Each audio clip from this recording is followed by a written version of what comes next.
Hello everyone. Now that we have Proxmox installed and configured, we can create our first VM. For this video, we are going to install Ubuntu. So I'm going to show a few different ways you can do it.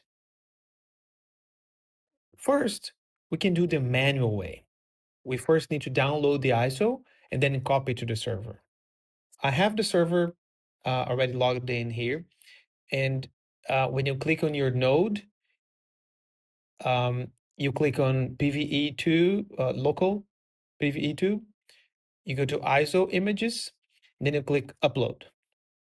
Here we just select our file, downloads, and we click open. If we want to rename the ISO, it's fine. And then we can just click upload. And then we wait for the upload to happen. All right, so it's finishing some stuff. And there we go. Once we see the task okay, it means that it's done. So fine.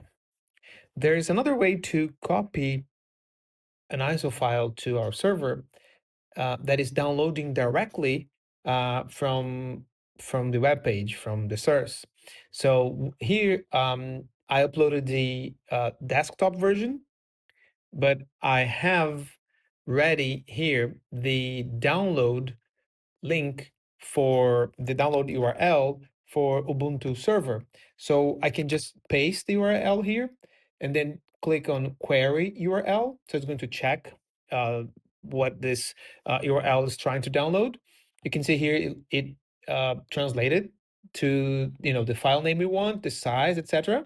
And then we can just click download. So now Proxmox is going directly to the repository where this ISO is living, and then it's going to download. So we can see here the speed. So it can be a bit slower than your regular download from your computer, for example. It's just another way you can do it if you don't want to download the ISO to your PC and then copy to the server. So now we just wait until it finishes.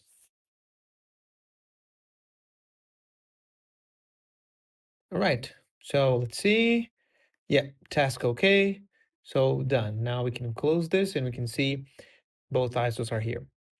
To create a new VM, we can just click on our node here, PVE2, and at the top, we can see Create VM. Here on the Create Virtual Machine dialog, we see where we want to create the VM, so our PVE2.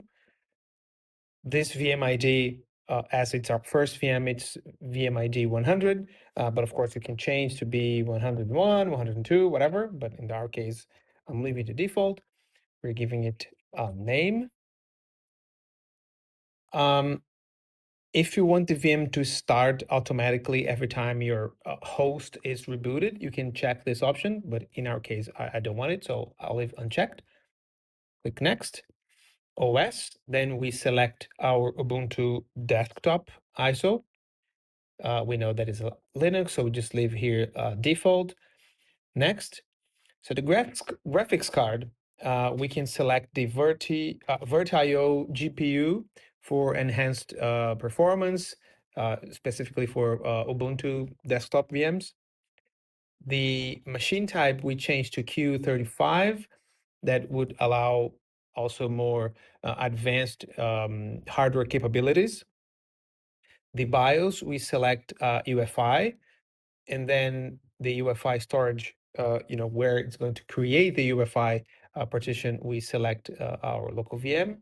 And then the SCSI controller, we can leave the VirtIO SCSI single. Next, for the disks, the bus device, we can change to VirtIO block. We leave the storage on the local LVM. Size, we can put any size we want. I'm just changing here, for example, to 40 gig. The cache, we put right back. This and the discard is, let's say, a better option for when you're using SSDs. And here we just leave everything as default. We click next. Now for better compatibility, we can also change here the CPU type to be host. So it's going to use the exact same CPU that our host is using. In our case, we have just one socket, one CPU, but the CPU is like 8 cores. So let's say we can just do 2 cores to this VM. Then we click next. Memory, I think is fine to leave it with 2 gig. Next, CPU, I'm sorry, network. So we are going to use the VM BR0 bridge. That is our network interface. And the network, we can leave Virtio um, pair virtualized, that is for better performance as well. Then we click next. And then just to confirm if everything is fine, we can click finish, or if you want like the VM to be started after we click finish, but then, we might miss the initial boot. So we just uncheck, click finish, and then here we have it. It's still creating. Okay.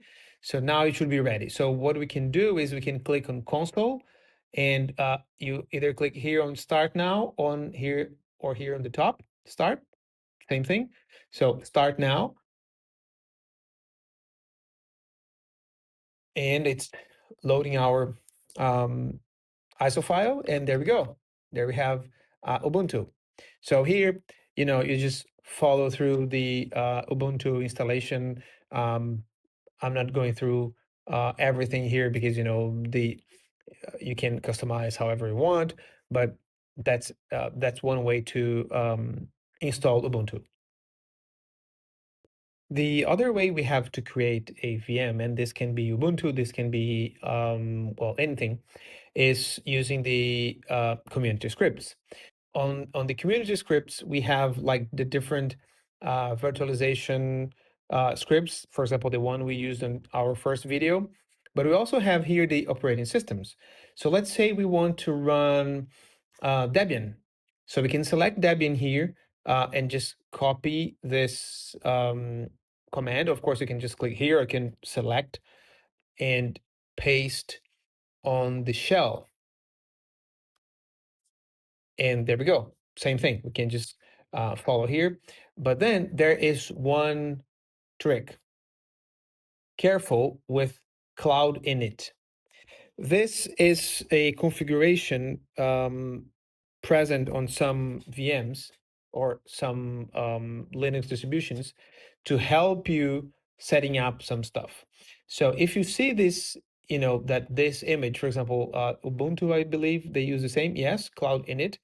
So this means that after you create your VM under, let's go here, Ubuntu, for example, under cloud init, there will be like the user, password, DNS, etc., etc. So careful that sometimes during the setup, that for example, here we are going through like a standard setup. So it's going to prompt us here about, user, password, etc. But sometimes when using the script, this script will use the cloud init. So you need to go through, well, I mean, it's easier, some might say, because then you have everything on one screen, and then you have to like regenerate the image and apply. So once you boot, you have everything. So just be careful specifically with that option. Great. Now that you know how to create a VM, in the next video, we are going to create a new VM that will be the foundation of our home network. I don't want to give any spoilers, but I think you can see what I'm talking about. So thanks guys for watching, and see you in the next video.